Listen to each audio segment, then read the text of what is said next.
Mi hermana se rió, los generales nunca te respetarían. Se giró, señalando al Seal a su lado, ahora él sí es un verdadero guerrero. Pero el Seal se congeló, con los ojos muy abiertos fijos en mí. ¿Eres tú el ángel de la muerte? Crecí en un pequeño pueblo del Medio Oeste, de esos lugares donde todos sabían qué niño pertenecía a qué familia y los chismes viajaban más rápido que el autobús escolar. Mi padre, Francisco Ramírez, era un soldado retirado que creía que su casa era solo otra extensión del cuartel. Mi madre, Elena, era todo lo contrario, gentil, paciente y la única razón por la que nuestro hogar no parecía una línea de inspección permanente. Y luego estaba Valentina, mi hermana mayor, la hija dorada que no podía hacer nada mal. Si Valentina traía a casa un trofeo de una competencia de atletismo, papá se aseguraba de que estuviera en la sala para que todos lo vieran. Si yo traía a casa una en matemáticas, él lo miraba como si fuera un recibo y murmuraba, es lo que se supone que debes hacer. Valentina era alta, fuerte, ruidosa y siempre el centro de atención. Yo era callada, baja para mi edad y aparentemente invisible, a menos que alguien necesitara hacer una comparación. En las cenas familiares, papá hablaba sin parar de cómo Valentina tenía cualidades de liderazgo. Mientras que yo solo era el responsable. En su tono, responsable no significaba confiable, significaba aburrida. Valentina no perdía un segundo en aprovecharlo. Sonreía con aire de suficiencia desde el otro lado de la mesa y decía cosas como, quizás Raquel puede organizar las servilletas, ya que le encantan los detalles. Papá se reía. Mamá lo miraba con desaprobación, pero nunca le decía nada. Cambiaba de tema y más tarde, cuando solo estábamos las dos lavando los platos, me apretaba el hombro y decía, ser constante cuenta más que ser ruidosa. Cuando Valentina tuvo la edad suficiente para unirse a la Guardia Nacional del Ejército, todo el pueblo la aclamaba. Papá le organizó una barbacoa de despedida con una pancarta gigante que cruzaba el patio y decía, nuestra heroína. La gente llegaba con ensalada de papas y sillas de jardín.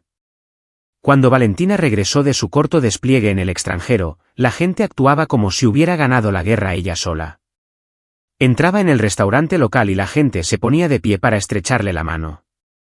Mientras tanto, yo solo era Raquel, la hermana pequeña, la callada, la que, a los ojos de mi padre, nunca estaba a la altura. A él le gustaba presentarnos diciendo, esta es Valentina, mi soldado, y esta es Raquel. Ella lee mucho. Pensaba que era divertido. No lo era. El punto más bajo para mí llegó un día de Acción de Gracias, cuando los parientes llenaron la casa y papá decidió hacer un brindis por Valentina. Levantó su copa y dijo, por Valentina, que nos enorgulleció sirviendo, y por Raquel que, bueno, quizás algún día descubra para qué es buena. Todos se rieron, pensando que era una broma ligera. Yo me quedé sentada con una sonrisa falsa en el rostro, apretando el tenedor con tanta fuerza que dejó una marca en mi palma. Valentina nunca perdía la oportunidad de restregármelo. Se inclinaba y susurraba, no te lo tomes como algo personal, Raquel. Algunos de nosotros simplemente estamos hechos para más. Su sonrisa burlona se grabó en mi memoria esa noche. No dije una palabra. No tiré el tenedor. No le grité. Pero por dentro, me prometí a mí misma que les demostraría a todos que estaban equivocados. Mi madre era la única que creía en mí, aunque nunca se oponía abiertamente a papá. Cuando le dije que estaba pensando en postular a la Academia Naval, sonrió de una manera que decía que sabía que esto iba a pasar. Si alguien puede manejarlo, eres tú, me dijo en voz baja en la cocina. No porque seas como Valentina. Porque no lo eres. Eso se me quedó grabado. Cuando papá lo escuchó por casualidad, se rió. ¿La Marina? ¿Raquel? Te comerán viva. Renunciarás el primer mes. No te avergüences a ti misma. Valentina se sumó. Estarás llorando por mamá después de la primera flexión. Esa noche, llené la solicitud bajo la luz de una lámpara de escritorio mientras ellos se sentaban en la sala a ver la televisión. No iba a dejar que dictaran quién era yo nunca más. Incluso antes de Annapolis, las comparaciones no cesaron. Valentina se pavoneaba por el pueblo con su uniforme de la guardia, con las medallas prendidas con orgullo, mientras yo era la chica que embolsaba comestibles para ganar dinero extra. La gente le daba palmaditas en la espalda y me miraba con una lástima educada. A mi papá le encantaba. Se sentaba en el restaurante y le contaba a la gente que Valentina salvaba vidas en uniforme. Si alguien preguntaba por mí, se encogía de hombros. Raquel está estudiando o algo así. Mamá me mantuvo con los pies en la tierra. Me dejaba notas en la bolsa del almuerzo cuando estaba en la secundaria. Citas cortas, recordatorios de que yo importaba.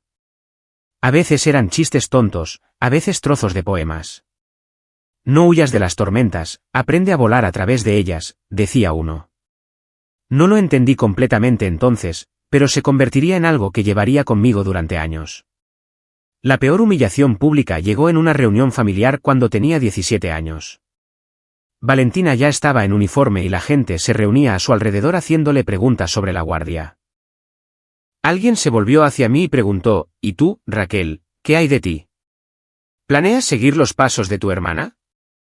Antes de que pudiera responder, Valentina se rió lo suficientemente fuerte como para que todos la oyeran. Los generales no pierden el tiempo con chicas como Raquel. Se perdería de camino al entrenamiento básico. La multitud se rió nerviosamente, esperando a ver si papá la corregiría. No lo hizo. Él también se rió. Ese momento dolió más que cualquier cosa anterior. Pude ver a los parientes tratando de desviar la mirada, fingiendo que todo era una diversión inofensiva, pero no lo era. Esa noche, me encerré en mi habitación y miré el paquete de solicitud de la Academia Naval. Valentina pensaba que había ganado. Papá pensaba que yo solo era un personaje secundario en la historia de Valentina. Supe entonces que tendría que quemar cada onza de duda, cada burla, cada broma que me lanzaran. No grité. No salí furiosa. Comencé a construir la versión de mí misma que nadie esperaba. Si mi hermana era la soldado dorada de la familia, yo iba a ser la sombra que nunca vieron venir. La noche después de esa reunión, tomé un bolígrafo y llené cada línea de la solicitud de la Academia Naval como si la estuviera tallando en piedra. Mis manos temblaban, no de miedo, sino al pensar en la cara de mi padre cuando se enterara. No pedí su aprobación, y desde luego no se lo dije a Valentina. Cuando la carta de aceptación llegó meses después, la abrí sola en la cocina. Las palabras nombrada para la Academia Naval de los Estados Unidos estaban en la parte superior y sentí que mi pecho se oprimía. No estaba sonriendo. Estaba serena, como mamá siempre me dijo que fuera. Doblé la carta cuidadosamente y la deslicé de nuevo en el sobre antes de que papá entrara. Por supuesto, Valentina la encontró primero. Encontró el sobre en el mostrador y lo leyó en voz alta como si estuviera anunciando un chiste a toda la familia. ¿Raquel en Annapolis? ¿Qué sigue? La mejor de la clase en flexiones. Papá se rió, negando con la cabeza. Renunciarás antes de desempacar. Acuérdate de mis palabras. Mamá se paró en la puerta con los brazos cruzados, mirando a papá. Pero no discutió. Solo me dio esa misma mirada serena. La que significaba demuéstrales que están equivocados. El día que llegué a Annapolis, el calor se sentía como si se arrastrara bajo mi piel. El verano de los plebes estaba diseñado para quebrar a la gente. Y pude ver por qué.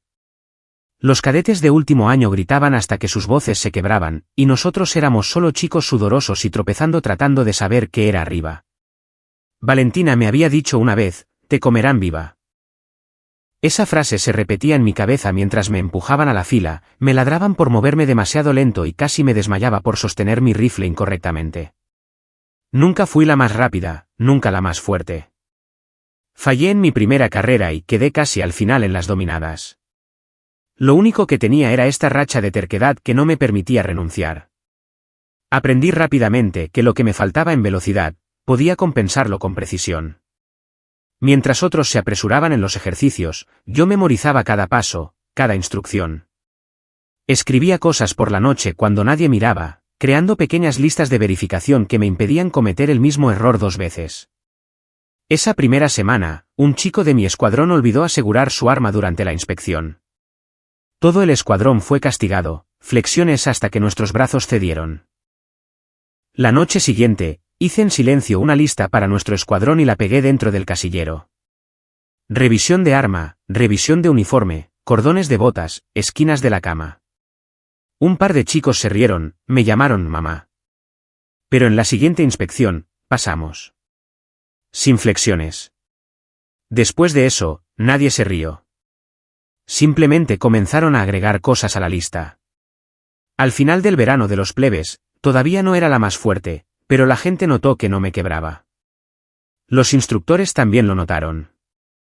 Uno de ellos le murmuró a otro, es aburrida, pero cumple con el trabajo. Fingí no escuchar, pero por dentro sabía que había encontrado mi lugar. De vuelta en casa, Valentina hacía su ronda en eventos comunitarios, contándole a quien quisiera escuchar sobre sus días en la guardia. Publicaba fotos en uniforme en cada desfile, estrechando la mano de veteranos como si se postulara para un cargo. A papá le encantaba, presumiendo de sus despliegues en el restaurante. No presumía de mí. Si alguien preguntaba, ponía los ojos en blanco y decía, Raquel está en la academia. Veremos cuánto dura eso. Las cartas que recibía de casa lo dejaban claro. Mamá estaba orgullosa. Valentina se burlaba. Y papá no creía en mí. Combustible perfecto. Tomé cada burla, cada duda, y la metí en mi carpeta de listas de verificación como si fuera munición. Uno de los días más difíciles fue cuando tuvimos que hacer la carrera de obstáculos con los ojos vendados, guiados solo por las instrucciones de nuestros compañeros de escuadrón. Llegó mi turno y los gritos de mi escuadrón se convirtieron en un caos. Izquierda, derecha, arrástrate, sube. Se contradecían hasta que me estrellé contra una pared. Tenía las rodillas raspadas y escuché al instructor reír. Algo se rompió. Dejé de escuchar y recurrí a la lista mental que había practicado durante días. Posición de manos, rodilla arriba, balancear pierna, cambiar peso. Superé cada obstáculo mientras ellos gritaban tonterías. Cuando me quité la venda al final, el instructor ya no se reía. Solo asintió y se fue. Esa noche, uno de mis compañeros de escuadrón preguntó, ¿cómo diablos hiciste eso? Me encogí de hombros. Listas de verificación. Él puso los ojos en blanco, pero al día siguiente, vino y me pidió que se lo explicara paso a paso. Poco a poco, se corrió la voz de que no era la más rápida ni la más fuerte, pero si querías no equivocarte, acudías a mí. Al final de mis años en la academia, me había ganado la reputación de ser la callada con los planes que realmente funcionaban. Nadie hacía fila para tomarse fotos conmigo como lo hacían con Valentina en casa. Pero tenía algo mejor. El respeto de la gente que sudaba a mi lado en el barro. Llegó la graduación y allí estaba yo, en mi uniforme, con mis compañeros de clase. Papá no apareció. Valentina tenía algún evento comunitario que no podía perderse. Mamá vino, sentada sola en las gradas, aplaudiendo hasta que sus manos se pusieron rojas. Después de la ceremonia, me abrazó y susurró, te dije que no eras como ella, y esa es tu fortaleza. Me aferré a eso más fuerte que al diploma que me entregaron. Cuando llegó el momento de elegir mi camino, no fui a donde la gente esperaba. No intentaba ser piloto o capitana de un barco. Me inscribí en la División de Inteligencia de la Guerra Naval Especial, el único lugar donde los detalles aburridos, el trabajo de preparación poco glamoroso, las listas de verificación que a nadie más le importaban, realmente mantenían a la gente viva. Casi podía escuchar a Valentina reír en el fondo de mi mente. Papeleo, cifras. Ella no lo entendía. Diablos, papá tampoco. Pero yo sabía que había encontrado la única cosa para la que estaba hecha. Y no eran aplausos ni desfiles. Las primeras semanas en la Guerra Naval Especial se sintieron como Annapolis con esteroides. El entrenamiento no estaba diseñado para hacerte más fuerte. Estaba diseñado para hacerte quebrar. Sabía desde el principio que no era la más rápida ni la más fuerte. Así que me apoyé en lo único que tenía, listas, detalles, las pequeñas cosas que a nadie le importaban hasta que importaban. Durante una marcha al amanecer, un chico olvidó vendarse los pies y terminó con ampollas tan graves que tuvo que abandonar. Yo había escrito una lista la noche anterior, calcetines, cinta, hidratación, kit de ampollas. Los míos estaban vendados como si fuera a la guerra con mis propias botas. Mientras otros cojeaban, yo seguí caminando. No porque fuera más dura, sino porque estaba preparada. Los instructores lo notaron, no de una manera de buen trabajo, no existe tal cosa en ese mundo, sino en la forma en que dejaron de gritarme tanto. Esa era su propia recompensa. Buscaban gente que no renunciara y que pudiera mantener a un equipo vivo bajo presión. Ser la callada con los hábitos aburridos de repente ya no era una debilidad. Una noche, a nuestro escuadrón le asignaron un ejercicio de navegación. Teníamos que movernos a través de un terreno pantanoso en total oscuridad, encontrar marcadores y regresar antes del amanecer. El líder del escuadrón estaba confiado, dijo que no necesitaba un mapa. Lo seguí, mordiéndome la lengua mientras nos desviábamos. Pasaron las horas y estábamos perdidos. Los chicos empezaron a entrar en pánico, insultándose unos a otros. Saqué las notas laminadas de mi bolsillo, mi propio mapa dibujado a mano y una lista de rumbos paso a paso. «Denme 5 minutos», les dije. Nadie escuchó hasta que dimos vueltas al mismo árbol 2 veces. Entonces el líder ladró: «Bien, inténtalo tú». Los guié de regreso contando pasos y verificando rumbos. Salimos del pantano cubiertos de lodo justo cuando el sol rompía el horizonte. Los instructores no sonrieron, pero no tenían por qué hacerlo. Todos en mi escuadrón me miraron de manera diferente después de eso.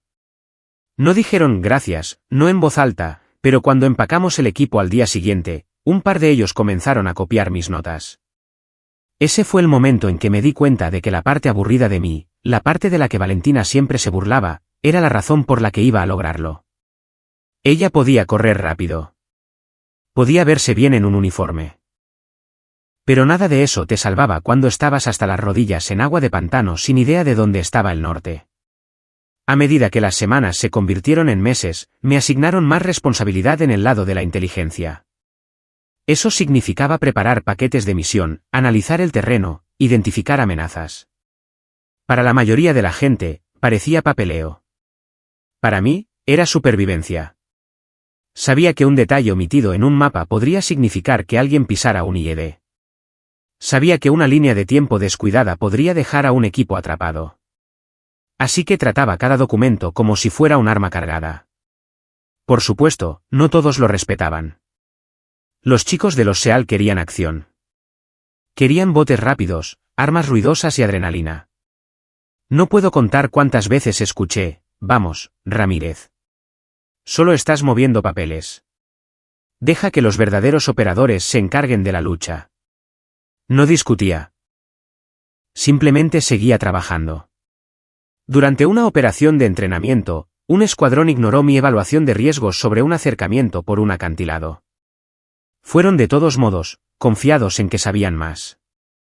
A mitad de camino, la roca suelta cedió y 2 hombres resbalaron, apenas logrando sostenerse. La operación se detuvo y regresaron conmocionados. Mis notas habían advertido sobre la roca inestable. Nadie me dijo una palabra. Pero después de eso, mi carpeta comenzó a desaparecer de mi escritorio, prestada durante la noche por los mismos tipos que solían reírse de ella. Uno de esos tipos era Javier Morales, un SEAL nuevo que parecía haber sido tallado directamente de un póster de reclutamiento. Alto, ancho, siempre el primero en el agua y el último en salir. Tenía la confianza de alguien que nunca había fracasado de verdad. También tenía la arrogancia a juego. «¿Qué pasa con todas las listas?», me preguntó una noche, hojeando mi cuaderno como si fuera un cómic. «Te mantienen vivo», dije secamente. Él sonrió. «También lo hacen los músculos y la puntería». Una semana después, durante una compleja operación de entrenamiento, Javier casi lleva a su escuadrón a un punto de emboscada marcado en mi paquete. Se quedó helado cuando vio el símbolo, luego cambió la ruta. Después, me encontró y me devolvió el paquete a las manos. «No morí hoy. Supongo que tus listas no son una completa basura». Eso fue lo más cercano al respeto que iba a obtener de él. Al final de mi primer año en la Guerra Naval Especial, tenía una reputación. Para el mundo exterior, yo era la que movía papeles. Para las personas que habían visto el otro lado de mis notas, yo era la que silenciosamente prevenía el desastre. Nuestro equipo fue encargado de despejar un complejo sospechoso de albergar insurgentes. El plan era sencillo, demasiado sencillo en mi opinión. Agregué una contingencia en caso de explosivos secundarios, marcando áreas que parecían sospechosas en las imágenes satelitales. El escuadrón puso los ojos en blanco. La paranoica Ramírez, me llamaban. Pero cuando se produjo la brecha, la primera puerta explotó con una carga oculta exactamente donde la había marcado. Nadie murió porque el equipo había desviado en el último segundo usando mis notas. Los insurgentes lo habían preparado como una trampa. Y sin el desvío, la explosión habría arrasado con la mitad del escuadrón. La primera vez que volví a casa después de esos despliegues, la casa no había cambiado mucho. El mismo revestimiento blanco, el mismo asta de bandera al frente, la misma vieja camioneta estacionada en un ángulo que volvía loca a mi madre. Pero por dentro, se podía sentir el cambio. La energía de mamá no era la que solía ser. Todavía intentaba mantener todo perfecto, como si la casa fuera un escenario. Pero sus manos temblaban cuando servía café. Me saludó con su calidez habitual, atrayéndome a un abrazo que olía a detergente y canela. Mi padre apenas levantó la vista de su silla. ¿Y Valentina? Entró pavoneándose como si fuera la dueña del lugar. Recién galardonada con un premio local por su servicio a la comunidad, luciendo esa sonrisa pulida que usaba para las cámaras. Se aseguró de mencionar sus logros antes de que yo siquiera dejara mi bolso. «Oh, has vuelto», dijo como si acabara de regresar de un campamento de verano en lugar de una zona de guerra. «¿Sigues con lo de mover papeles para la Marina, eh? Juro que nuestros impuestos deben estar trabajando horas extras para cubrir tus marcadores de colores». No respondí. Solo dejé mi petate en el suelo. Mi padre se rió por lo bajo. Pensaba que Valentina era divertidísima. Mi madre intentó llevar la conversación a un terreno más seguro, pero Valentina no había terminado. «Sabes», dijo en voz alta, «la gente de aquí siempre me pregunta cómo estás. ¿Les digo que estás trabajando en cómo se llama? Inteligencia. Pero también les digo que no esperen demasiado. Raquel no está hecha para el trabajo pesado. Es más como apoyo de fondo». Vi a mi padre sonreír, orgulloso de la pequeña actuación de su hija. Ese era el truco de Valentina. Derribarte de una manera que parecía una broma. Y si reaccionabas, parecías sensible. Si te quedabas callada, parecías débil. Pero esta vez, algo cambió. Mi madre, que rara vez desafiaba a alguien, especialmente frente a mi padre, habló. «Valentina, suficiente», dijo con firmeza. «El trabajo de tu hermana importa». Esa sola frase congeló la habitación. Valentina parecía atónita, como si la hubieran abofeteado. Mi padre carraspeó y murmuró algo sobre que solo era una broma, pero la tensión no se desvaneció. Mamá no dio más detalles, pero me dirigió una mirada cansada y preocupada que decía que sabía más de lo que aparentaba. Unas semanas después, llegó el diagnóstico de mamá. Cáncer, agresivo. De repente, todas las pequeñas cosas, las manos temblorosas, la pérdida de peso, la forma en que evitaba estar de pie demasiado tiempo cobraron sentido. Ella le restó importancia, dijo que lucharía, que estaría bien. Pero yo había visto suficientes campos de batalla como para reconocer la verdad. La parte más difícil no fue la enfermedad en sí. Fue la forma en que nuestra familia reaccionó. Mi padre se refugió en rutinas, cortando el césped 2 veces por semana, limpiando el garaje, puliendo sus medallas como si contuvieran la cura. Valentina, ella lo usó para ganar puntos de simpatía, contándole a quien quisiera escuchar lo difícil que era ser la hija responsable que se quedaba cerca de casa. Mientras tanto, yo conducía de un lado a otro cada vez que podía, a menudo sin dormir, metiendo visitas entre despliegues. Me sentaba con mamá durante la quimio, la ayudaba con las facturas, cocinaba cuando estaba demasiado débil. Nada de eso le importaba a papá. Decía cosas como, Valentina ya se encargó, incluso cuando yo había pasado horas haciendo el trabajo. Una noche, cuando mamá estaba especialmente cansada, me llevó aparte. «No dejes que te definan», susurró. «Tienes una fuerza que ellos aún no pueden ver. Algún día lo harán». Eso me golpeó más fuerte que cualquier cosa que Valentina hubiera dicho. Porque mamá no se andaba con halagos. Era maestra. Creía en las verdades silenciosas, no en el ánimo vacío. A medida que su enfermedad empeoraba, asumí más responsabilidades. Valentina todavía aparecía para las fotos, asegurándose de que todos en la iglesia supieran cuánto se estaba sacrificando. Pero cuando había que ayudar a mamá a ir al baño a las 2 de la madrugada, cuando había que seguir la lista de medicamentos, cuando había que preparar las comidas, era yo. Una tarde, mientras Valentina estaba ocupada encantando a los vecinos, vi a papá mirándome mientras doblaba la ropa. Parecía casi culpable. No tienes que hacer todo eso, murmuró. Valentina lo tiene controlado. Ni siquiera respondí. Seguí doblando. Si él quería creer que Valentina era la hija perfecta, bien. Ya no estaba allí para competir por su aprobación. El día que mamá falleció, la casa se sintió más pequeña. La gente se agolpaba con guisos, abrazos y condolencias. Mi padre permanecía rígido cerca de la ventana, contando una y otra vez la misma historia de cómo la gran tormenta derribó el arce pero salvó la bandera. Valentina lloraba ruidosamente, asegurándose de que todos la vieran. Yo me quedé en la cocina fregando sartenes porque era lo único que me mantenía serena. Esa noche antes de irme, me senté junto a la silla vacía de mamá. Presioné mi palma contra la madera, recordando todas las veces que me había frotado la espalda cuando papá me destrozaba. Sus últimas palabras para mí todavía resonaban. No dejes que te definan.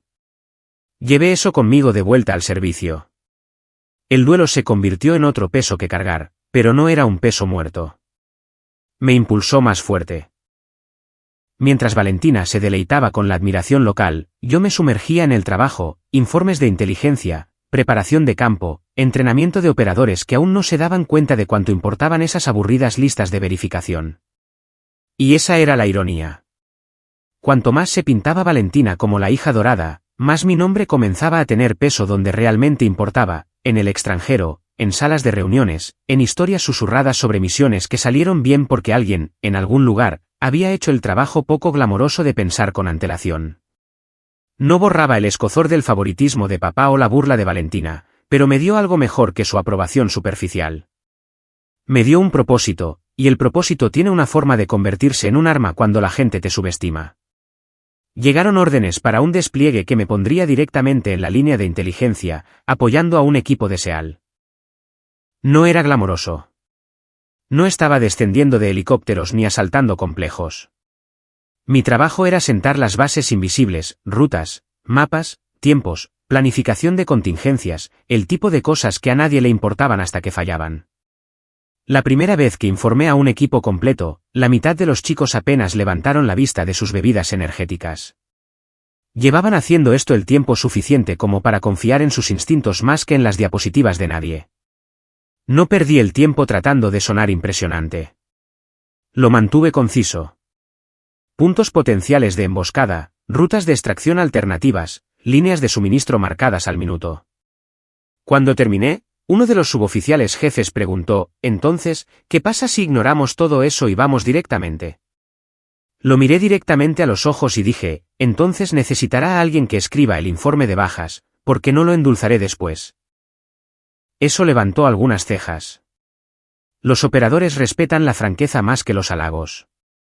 A partir de entonces, empezaron a escuchar, aunque solo fuera para asegurarse de que no estaba prediciendo silenciosamente su funeral.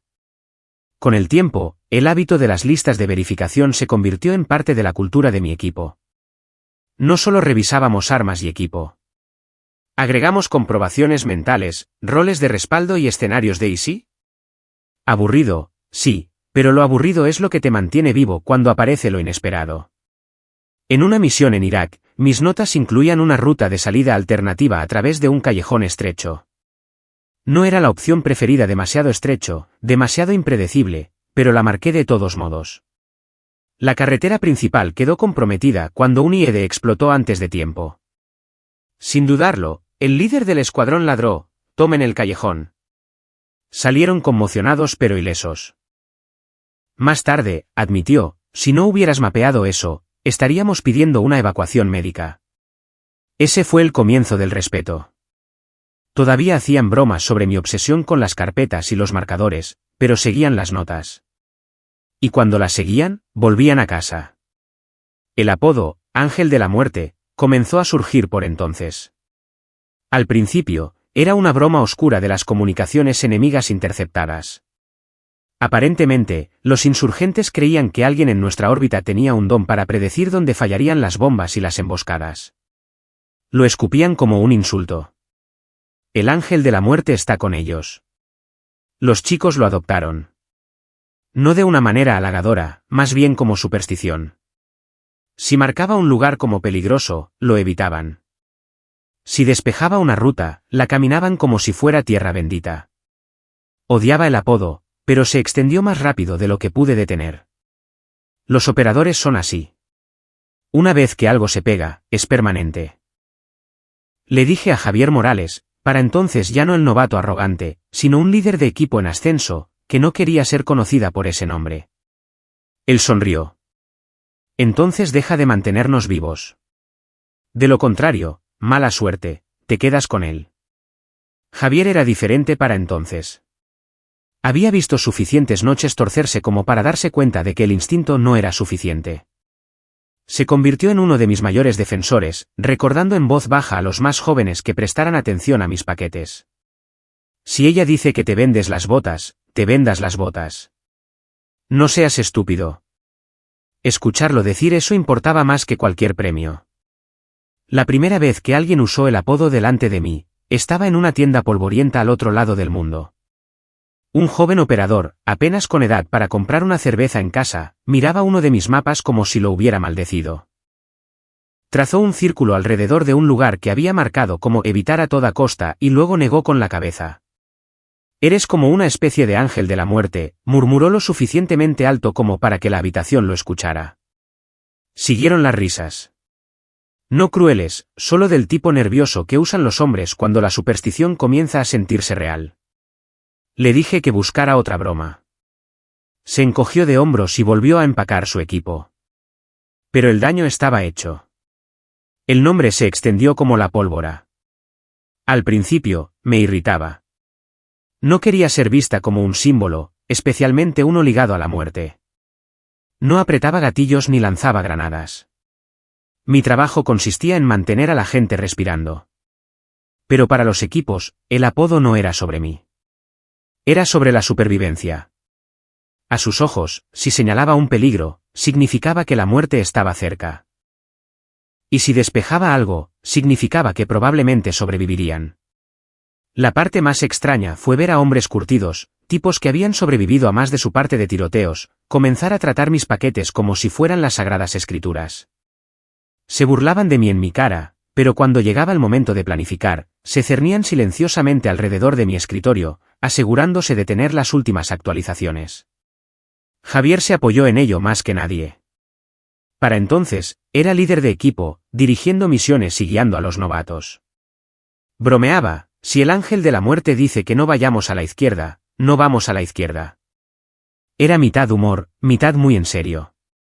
Su autoridad tenía peso, y una vez que respaldó la superstición, se convirtió en cultura. Todavía recuerdo una misión que lo consolidó. El objetivo era un fabricante de bombas que operaba desde un complejo que había sido asaltado 2 veces antes sin éxito. El tipo era escurridizo, paranoico y tenía reputación de poner trampas. Mi análisis mostró un patrón: cada vez que se iba, usaba un callejón trasero, no la carretera principal. Lo marqué, agregué contingencias e insistí en cubrir ese callejón. La mitad de la sala se burló. Demasiado arriesgado, dijeron. Nos verá venir. Javier los interrumpió. Si ella lo marcó, lo cubrimos. Ese fue el final del debate. Efectivamente, cuando el objetivo salió huyendo, no fue por la puerta principal. Corrió directamente al callejón, justo hacia el escuadrón que esperaba. La captura fue limpia. Sin fuegos artificiales, sin bajas. De vuelta en la base, Javier sonrió y dejó el mapa sobre mi escritorio. El ángel de la muerte ataca de nuevo. No discutí, pero odié lo natural que sonaba saliendo de él. El nombre se estaba volviendo más grande que yo, y no había forma de detenerlo. Lo que más me molestaba no era el apodo. Era lo que implicaba. La gente asumía que tenía algún sentido místico, como si pudiera ver venir la muerte. La verdad era más simple y menos glamorosa. Prestaba atención a los detalles que ellos ignoraban. Patrones, hábitos, características del terreno, incluso la forma en que un perro callejero ladraba en las imágenes de vigilancia. Todo contaba una historia. Yo solo la escribía y me obligaba a creer que las cosas aburridas importaban. Pero una vez que la leyenda echó raíces, cambió la forma en que la gente me trataba. Los operadores que una vez me despreciaron ahora me consultaban. Los comandantes comenzaron a invitarme a salas en las que no había estado antes. De repente, mi palabra tenía peso, no porque tuviera rango, sino porque tenía una reputación. No a todos les gustó. Algunos resentían la idea de que una mujer en un rol de inteligencia, alguien que nunca derribaba puertas, se estuviera ganando un nombre susurrado con respeto. Un oficial se burló abiertamente, llamándome una mascota con una carpeta. Lo ignoré.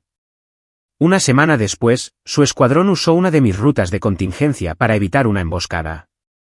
Después de eso, mantuvo la boca cerrada. Aún así, la carga del apodo pesaba sobre mí. Cada vez que marcaba una ruta, me preocupaba estar equivocada. Cada vez que despejaba una, me preocupaba haber omitido algo. Si yo era el supuesto ángel de la muerte, entonces un error lo demostraría de la peor manera posible. Llevaba esa ansiedad en silencio. Por fuera, estaba tranquila, metódica, incluso seca. Por dentro, dudaba de cada línea que dibujaba. Javier se dio cuenta. Una noche, me encontró mirando un mapa mucho después de que todos se hubieran ido. No eres una divina, dijo secamente. No se supone que seas perfecta. Se supone que nos des una oportunidad. Y lo haces. Quería discutir, pero tenía razón. No buscaba la perfección. Buscaba porcentajes de supervivencia. Con el tiempo, acepté que el apodo no iba a desaparecer. En lugar de luchar contra él, lo redirigí. Si los equipos creían que tenía algún poder sombrío, bien. Usé esa creencia para hacer que respetaran los detalles aburridos. Cuando decía revisen 2 veces sus baterías, lo hacían. Cuando decía desvíense por una zanja de drenaje, no se quejaban. Si el miedo al ángel de la muerte los mantenía vivos, podía vivir con eso. De vuelta en casa, por supuesto, Valentina no tenía ni idea. Todavía se pavoneaba como el orgullo de la familia Ramírez, recogiendo sus honores de pueblo pequeño y cortando cintas en los desfiles. Para ella, yo solo era la hermana que archivaba papeles en algún lugar del extranjero. No sabía que hombres del doble de mi tamaño y 10 veces mi valentía susurraban mi apodo con una mezcla de pavor y respeto. No me molesté en corregirla. Explicárselo habría sido inútil. Valentina no estaba programada para entender el tipo de trabajo silencioso que salva vidas sin aparecer en los titulares. Estaba programada para los aplausos. Pero en el campo, no necesitaba aplausos. Tenía algo mejor, confianza. Y la confianza, una vez ganada en ese mundo, es más fuerte que cualquier medalla o discurso. La misión que me rompió no fue la más ruidosa ni la más sangrienta. Se suponía que era rutinaria, un asalto a una casa de seguridad en un valle en el que habíamos trabajado una docena de veces. Había estudiado las imágenes satelitales, dibujado superposiciones y creado 3 rutas de repliegue. Parecía sólido. El equipo confiaba en ello. Javier me dio su habitual asentimiento antes de partir, ese reconocimiento silencioso que significaba que creía en el plan. Todo se deshizo más rápido de lo que pude procesar. El convoy apenas había superado la cresta cuando el primer RPG salió disparado de la línea de árboles. El momento fue demasiado perfecto para ser una coincidencia. En segundos, el fuego de armas pequeñas iluminó el valle. Las comunicaciones se llenaron de gritos, hombres tratando de seguir el protocolo mientras el caos se lo tragaba todo. Entré en acción, tomando las frecuencias de respaldo, cotejando con las transmisiones de vigilancia, gritando rutas alternativas en el auricular. Ruta Bravo, ahora. Mantengan la cresta entre ustedes y el fuego. Mis manos temblaban tanto que tuve que presionarlas contra la mesa de mapas solo para estabilizar mi voz. El equipo luchó para salir, pero no limpiamente. Un hombre no regresó. No por negligencia, no por pereza. Porque el enemigo había sido más inteligente esa noche. Nos habían estudiado, adaptado, esperado el patrón, y yo no lo había visto venir. De vuelta en la base, el silencio era más pesado que el tiroteo. Javier me encontró sentada sola en la tienda de operaciones, mirando la misma hoja de papel en la que había escrito el plan.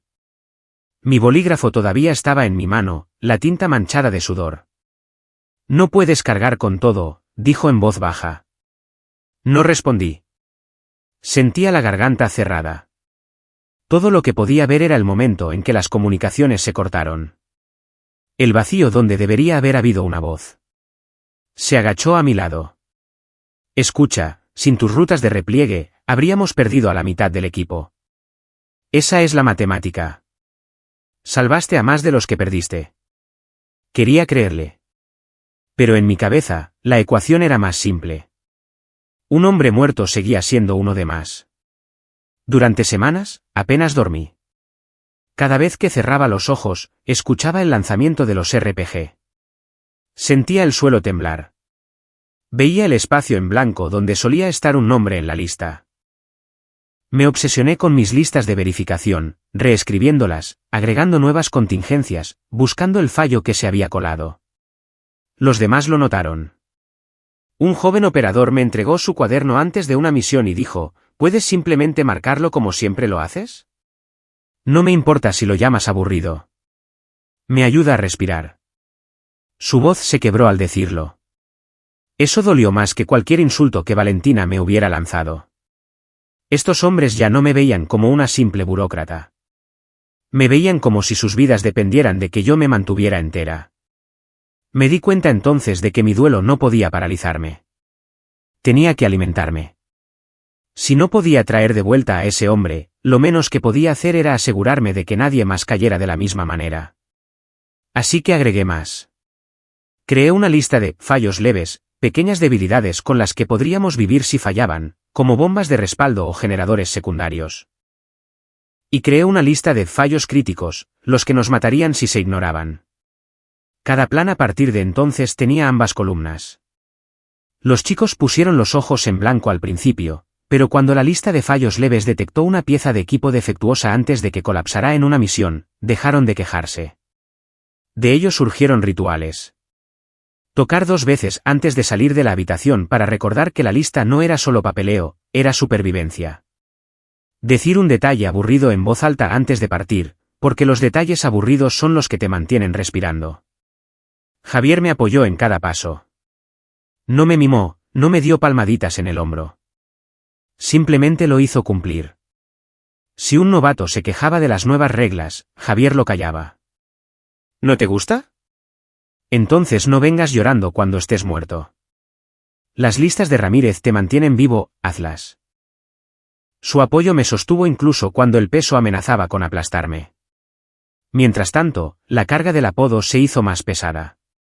Después de la misión fallida, Ángel de la Muerte sonaba menos a superstición y más a una maldición. Odiaba escucharlo susurrar en las filas del comedor, garabateado en las pizarras blancas, pasado como si fuera un evangelio. Pero para los hombres, no era un insulto. Era respeto. Retorcido, tal vez, pero real.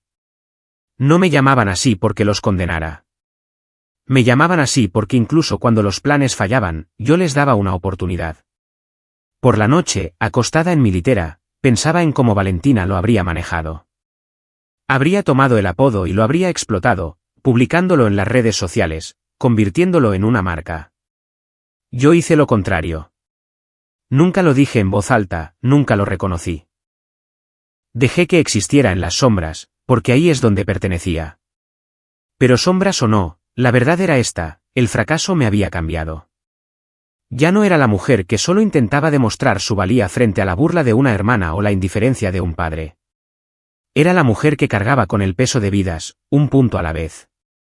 No tuve tiempo para llorar en paz. No había días libres, ni pausas para la recuperación emocional. La siguiente misión siempre estaba llegando. Al enemigo no le importaban mis pesadillas. Y los hombres confiaban demasiado en mí como para dejarme desmoronar. Así que seguí adelante. Pluma sobre papel, rutas trazadas, riesgos señalados. Cada página era una promesa. Cada lista de verificación era un voto de que nunca dejaría que la complacencia matara a otro hombre. Y en el fondo, sabía algo más. Valentina podía reírse todo lo que quisiera. Mi padre podía despreciarme hasta el día de su muerte. Pero a los hombres que regresaban vivos no les importaban los premios de pueblo ni la aprobación familiar. Les importaba que yo les hubiera dado otro amanecer. La primera vez que me paré frente a un aula llena de jóvenes operadores, pensé en cuánto me habría odiado a mí misma a su edad. Veinteañeros llenos de músculo, adrenalina y sonrisas arrogantes. La mayoría de ellos se creían a prueba de balas. Lo último que querían era que una oficial de inteligencia les hablara de aburridas listas de verificación. No me molesté en tratar de ganármelos. Comencé con una verdad contundente: puedes ser el tipo más fuerte de esta sala, pero si te saltas las partes aburridas, el océano te devorará vivo y el desierto terminará lo que quede.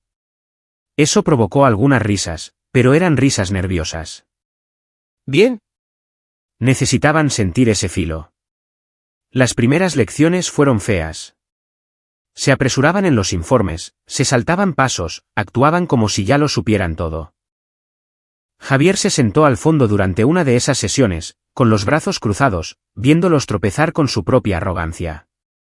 Cuando un chico repasó una lista de verificación en menos de 30 segundos, Javier ladró: hazlo de nuevo. Y esta vez, hazlo como si te importara si vas a respirar mañana. Ese fue el punto de inflexión. La sala se puso en atención. Se dieron cuenta de que no se trataba de hacerme feliz. Se trataba de supervivencia. Los entrené duro. Si olvidaban un paso, reiniciábamos. Si se saltaban un detalle aburrido, les hacía explicar por qué no importaba. La mayoría de las veces, no podían. Y lentamente, las bombillas se encendieron. Empezaron a ver que los rituales no eran trabajo inútil. Eran el andamiaje para la supervivencia. Javier adoptó los métodos rápidamente. No solo los siguió, los vivió. Su escuadrón adoptó el hábito de tocar 2 veces, en una mesa antes de salir, un recordatorio de que habían repasado la lista. Comenzó como una broma, luego se convirtió en cultura. Para cuando llegaron los nuevos reclutas, estaba tan arraigado que nadie lo cuestionaba. La verdadera prueba llegó cuando el equipo de Javier realizó un ejercicio simulando un rescate de rehenes. Se les dio inteligencia incompleta y tuvieron que improvisar bajo presión. A mitad de camino, sus comunicaciones fallaron. Observé desde la sala de control cómo el pánico comenzaba a cundir. Javier se quedó helado por un segundo, luego sacó la tarjeta laminada que le había dado, una lista de verificación de respaldo. Fue paso a paso, tranquilo, preciso. Su escuadrón lo siguió. Terminaron el ejercicio más rápido y limpiamente de lo que nadie esperaba. Cuando regresaron, Javier no se jactó. Simplemente me miró y dijo: las partes aburridas funcionan. Ese fue el momento en que supe que la cultura había cambiado. Ya no era solo yo. Los métodos se habían extendido más allá de mis manos. Estaban en la voz de Javier, en el golpe en la mesa, en la forma en que los novatos dejaron de poner los ojos en blanco cuando hablábamos de redundancias. Pero la influencia viene con presión. Cuanto más se extendía el ritual, más sentía que un error derribaría todo el sistema. Si yo fallaba, los hombres perderían la fe, y la fe era la mitad de la batalla. Llevaba ese peso en silencio. Aún así, ver el cambio en esos jóvenes operadores me mantuvo firme. Un chico de Luisiana garabateó una nota de agradecimiento en el reverso de su manual de entrenamiento: tus listas evitaron que mi cabeza me mintiera. Otro escribió: ahora duermo. Gracias. Esos trozos de papel valían más que cualquier medalla. Por supuesto, fuera de los equipos, nada de eso importaba. De vuelta en casa, Valentina seguía siendo el rostro del servicio. No tenía idea de lo que significaba moldear la cultura en habitaciones que olían a sudor, aceite y nervios. Pensaba que el liderazgo era pararse en un podio. Yo sabía que era convencer a un chico de 19 años de vendarse las botas antes de que sangraran. La ironía no se me escapaba. Ella era adorada por los desfiles. Yo era respetada en silencio. Y honestamente, lo prefería así. El respeto que proviene de la supervivencia no se desvanece con los aplausos. Aún así, no podía quitarme el peso de los fracasos. Cada vez que un chico me miraba como si tuviera las respuestas, recordaba la noche en el valle cuando un hombre no regresó. Me preguntaba si los estaba preparando solo para ver caer otro nombre de la lista.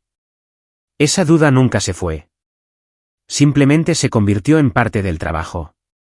Javier notó el desgaste. Empezó a quedarse más tarde después de los informes, merodeando en el pasillo como si tuviera algo que decir. Una noche, finalmente lo hizo. No tienes que ser perfecta, me dijo. Solo tienes que ser consistente. El resto se arreglará solo. No discutí. Tenía razón. La perfección es un mito. La consistencia es supervivencia.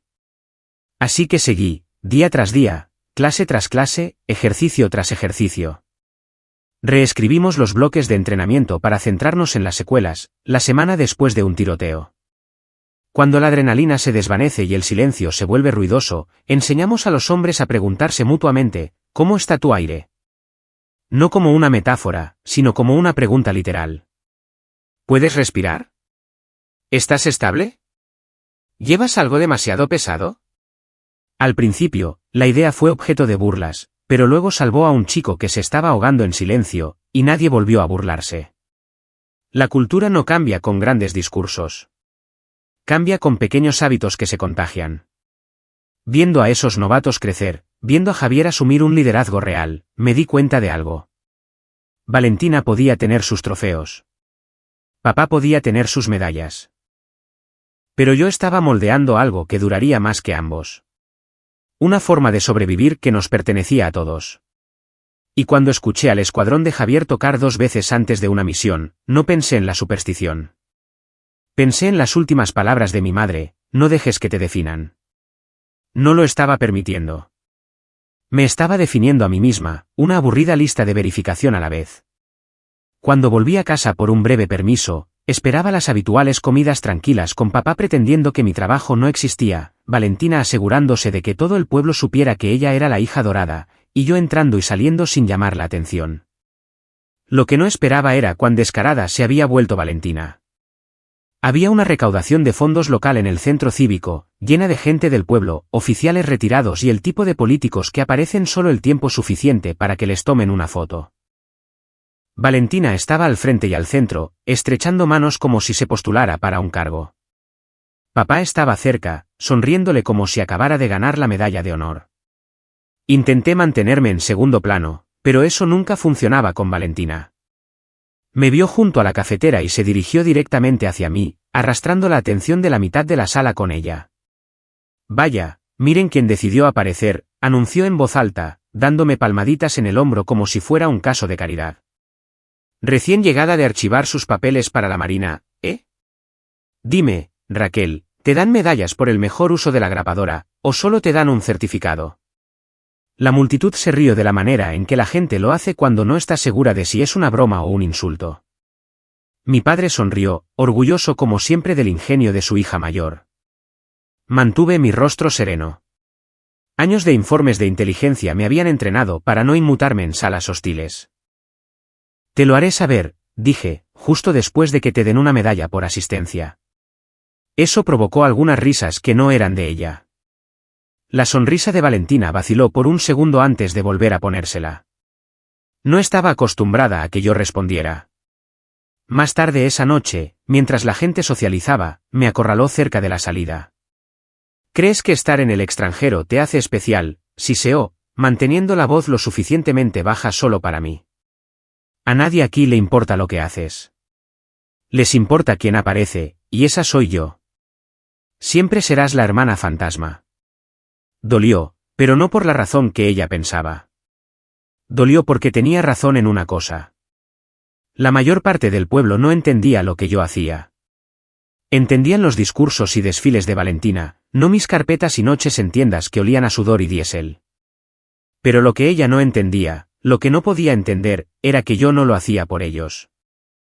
Lo hacía por los hombres que tocaban 2 veces una mesa antes de entrar en peligro porque creían que mis aburridos detalles les daban una mejor oportunidad de salir con vida.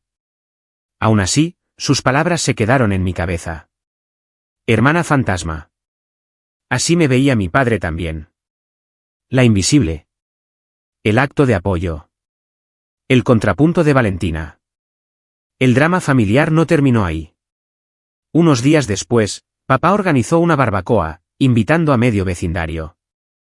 Aprovechó la oportunidad para presumir del último logro de Valentina, un premio de servicio comunitario por organizar paquetes de ayuda.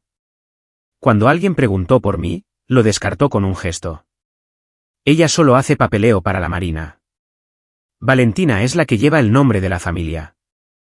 Me quedé allí con un plato de costillas en la mano, sonriendo educadamente mientras cada vecino asentía. Mi pecho ardía, pero no dije una palabra. No porque fuera débil, sino porque sabía que no tenía sentido discutir con un hombre que ya había escrito la historia en su cabeza.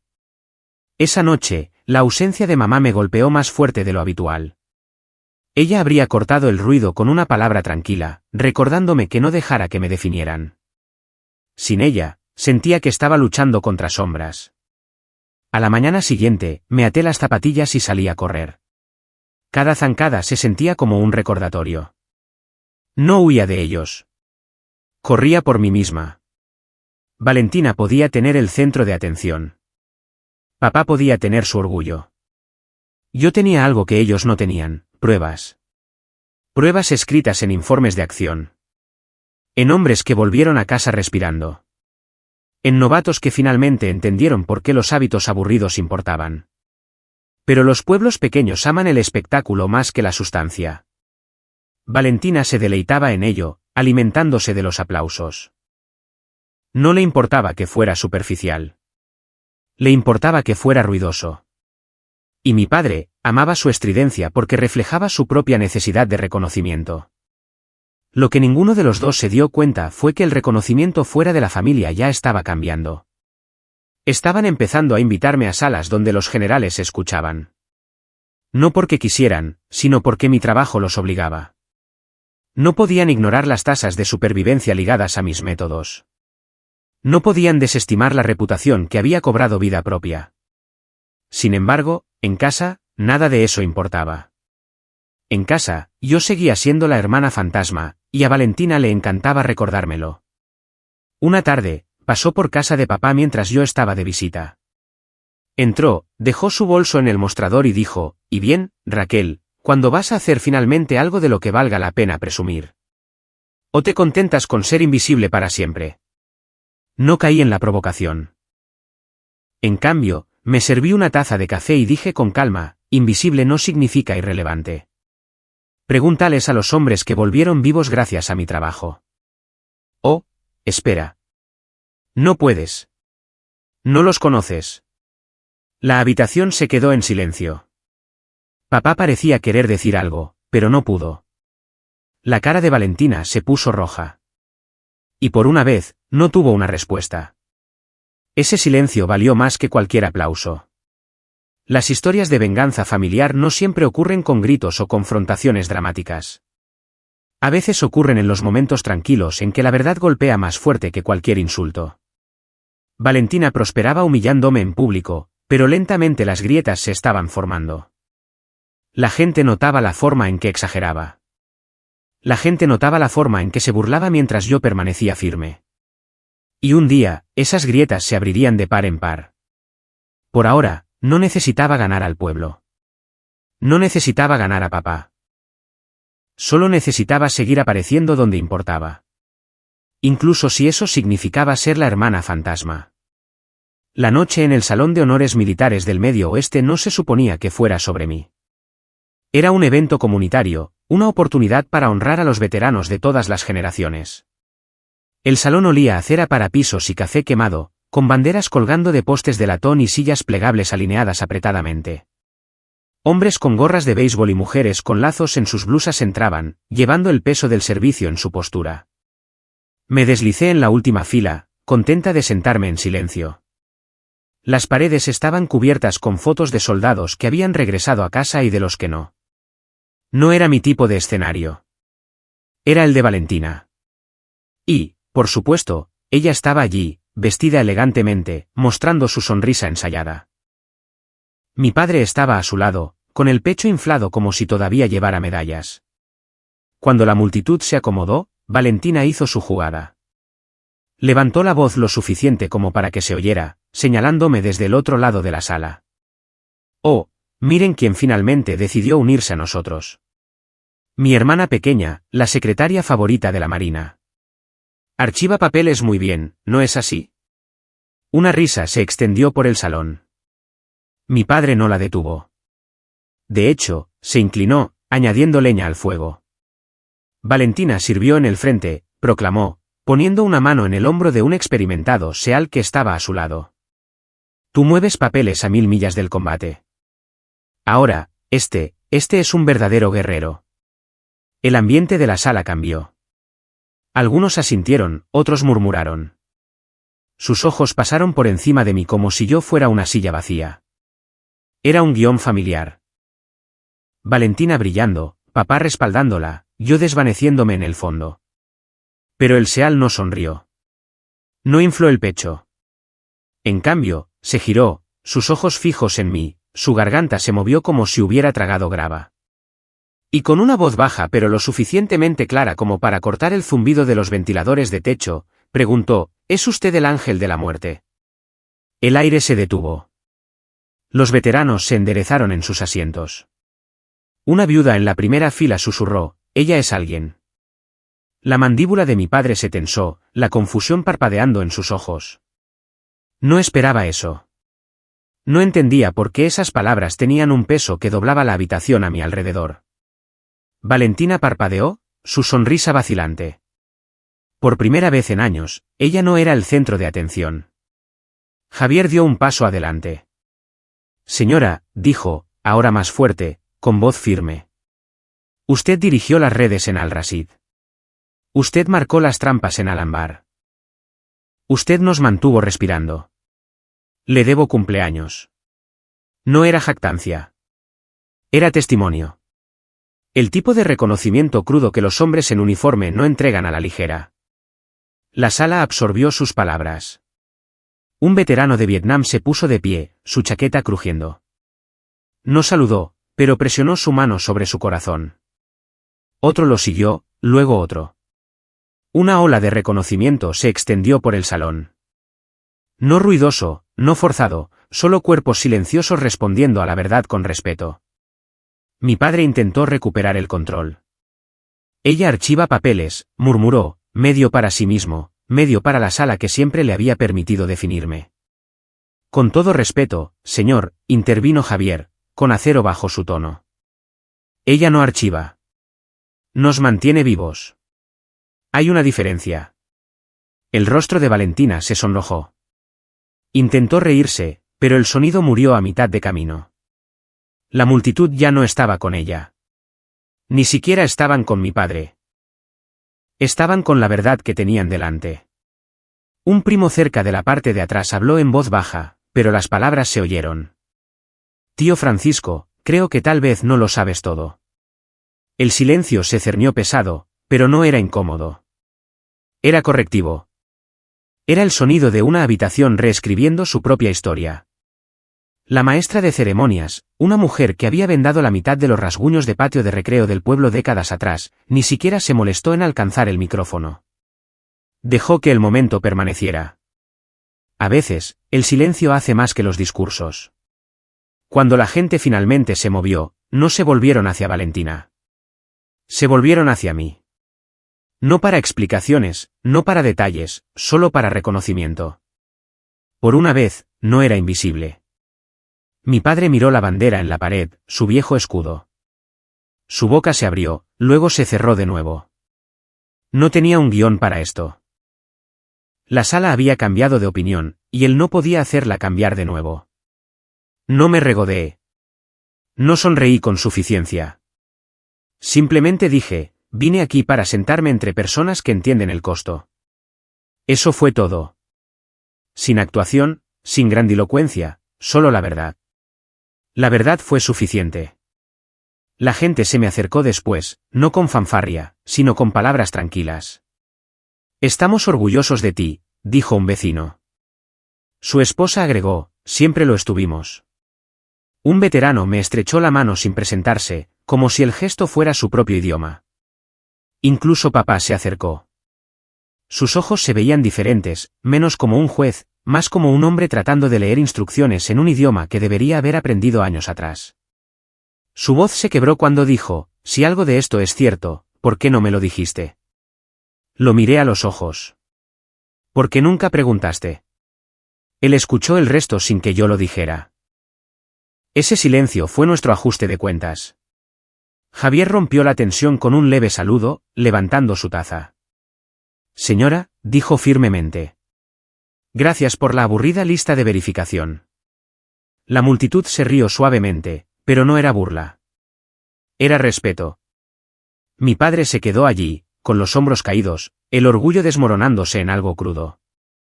Murmuró solo 4 palabras, pero cayeron más pesadas que cualquier insulto que me hubiera lanzado. Yo esperaba un hijo. No lo suavicé. No lo absolví. Simplemente respondí, expectativa equivocada. Por una vez, no tuvo nada que agregar. El salón continuó con los honores programados, pero nada fue igual. La sala ya había cambiado.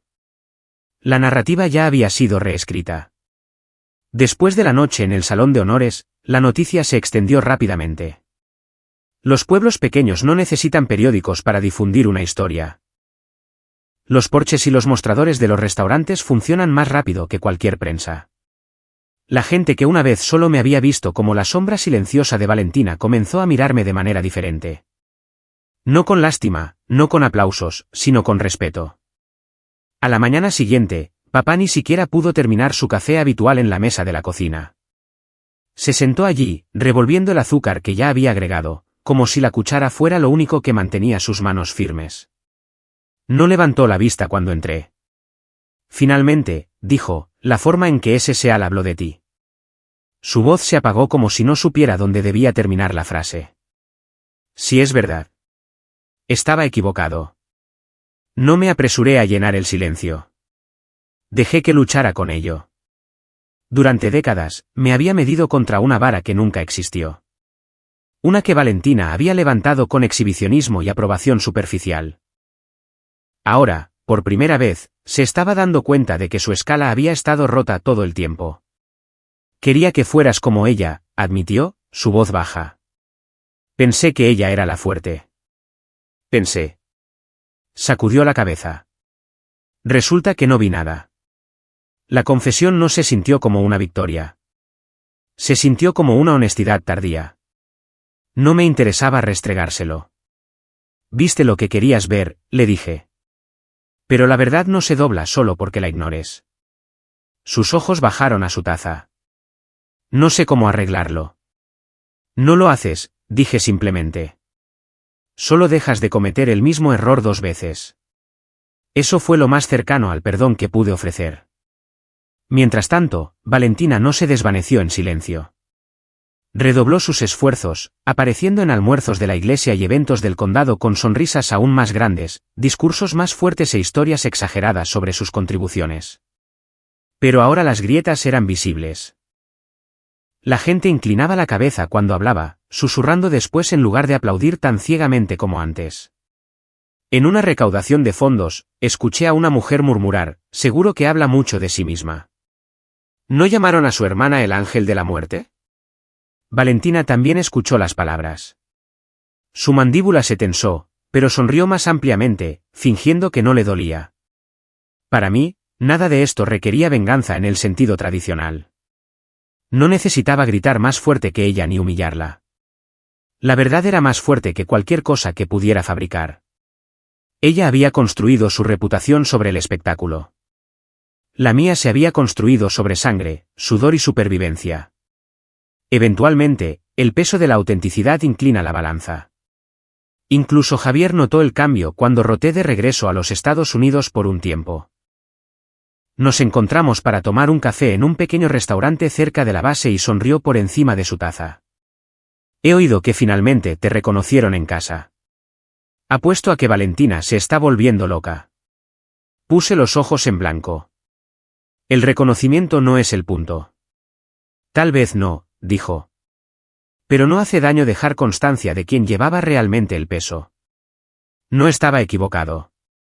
Por una vez, el registro se estaba corrigiendo a sí mismo.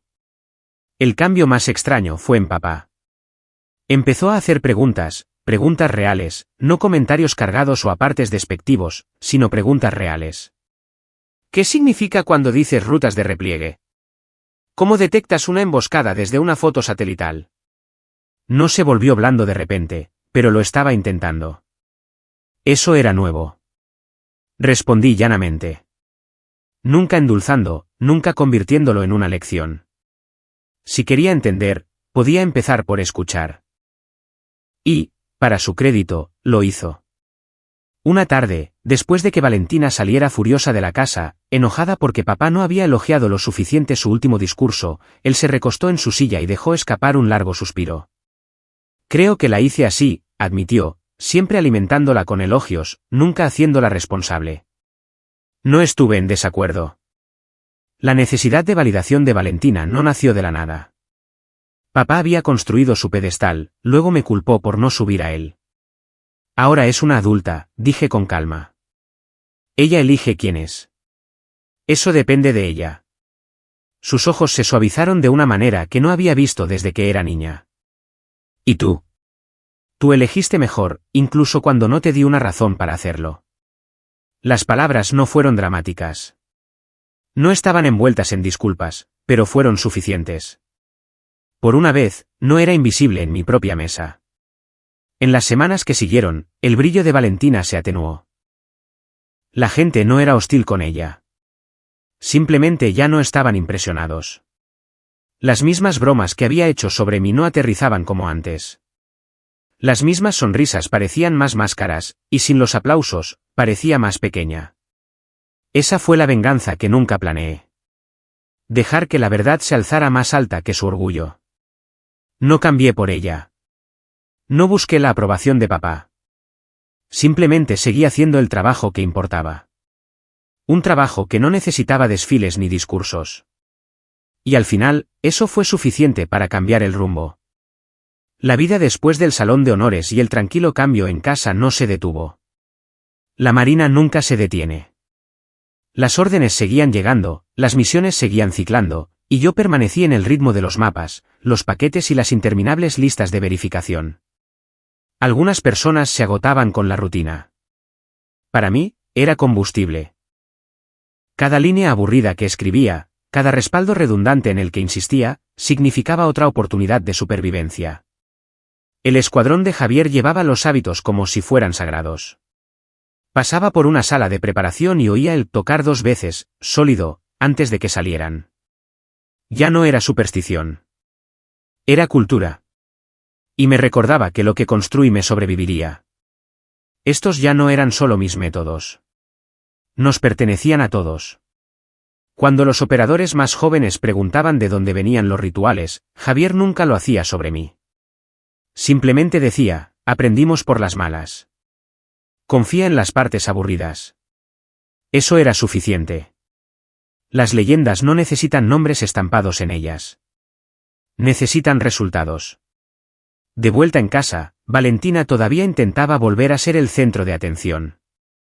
Daba discursos más fuertes, posaba para más fotos, incluso insinuó postularse para un cargo local, pero los aplausos no eran los mismos. La gente veía a través de la actuación ahora. Seguía siendo ruidosa, pero ser más ruidoso no siempre significa ser más fuerte. Papá también cambió, aunque en pequeños y torpes pasos. Hacía preguntas sobre los despliegues, sobre las listas de verificación, sobre lo que realmente significaba Ángel de la Muerte. A veces luchaba con las respuestas, pero escuchaba. Eso era más de lo que había hecho en décadas. Una tarde, mientras arreglaba la vieja cerca de atrás, finalmente lo dijo directamente. Pasé años tratando de convertirte en Valentina. Resulta que eras de quien debería haber estado orgulloso todo el tiempo. Su voz se quebró a mitad de camino, pero no se retractó. No le di la absolución. Simplemente dije, entonces empieza a actuar como tal. Él asintió. Sin excusas, sin dar marcha atrás, solo un hombre dándose cuenta demasiado tarde de que su marcador había estado equivocado. La ausencia de mamá todavía persistía, especialmente en esos momentos. Le habría encantado ver a Valentina retorcerse bajo el peso de la verdad. Le habría encantado ver a papá admitir finalmente su ceguera. Pero más que nada, habría estado orgullosa de que yo hubiera elegido mi propia definición de fortaleza. En el campo, el apodo me seguía a todas partes, Ángel de la Muerte. Al principio, se sentía como una maldición. Luego se convirtió en superstición. Ahora, era simplemente una abreviatura de supervivencia. Los chicos confiaban en él, y la confianza es moneda de cambio en la guerra. Nunca lo abracé, nunca me marqué con él, pero también dejé de huir de él. Si mantenía a los hombres vivos, si los obligaba a revisar 2 veces su equipo o a desviarse en el momento adecuado, entonces el nombre tenía valor. No porque fuera dramático, sino porque funcionaba. Esa es la diferencia entre el honor y el orgullo. Valentina perseguía el orgullo. Quería ojos sobre ella, aplausos en sus oídos, titulares en el periódico. El orgullo se desvanece. El honor no. El honor se vive, no se anuncia. Pensé en eso una noche mientras empacaba después de otro ciclo de entrenamiento. La habitación estaba en silencio, del tipo de silencio que se instala después de semanas de ruido. Deslicé mis notas en una carpeta y me sorprendí susurrando algo que mamá me dijo una vez. No dejes que te definan. Tenía razón. Lo habían intentado, papá con su favoritismo, Valentina con su burla, incluso la Marina con sus desdenes al principio. Pero no los había dejado. Me había definido a mí misma, no con discursos o trofeos, sino con un trabajo que duraba más que los aplausos. Ese es el corazón de las historias de venganza familiar. No se trata de gritar más fuerte o golpear más duro. Se trata de dejar que la verdad se alce más alta que el orgullo. Mi venganza no fue humillar a Valentina frente al pueblo. Ni siquiera fue hacer que papá se tragara sus palabras. Fue construir algo tan innegable que sus palabras dejaron de importar. El respeto es logística. El honor es un verbo. La venganza es dejar que la verdad se alce por encima del orgullo. Y cuando el escuadrón de Javier tocó 2 veces el marco de una puerta antes de adentrarse en lo desconocido, supe que mi trabajo ya había sobrevivido a todo lo demás.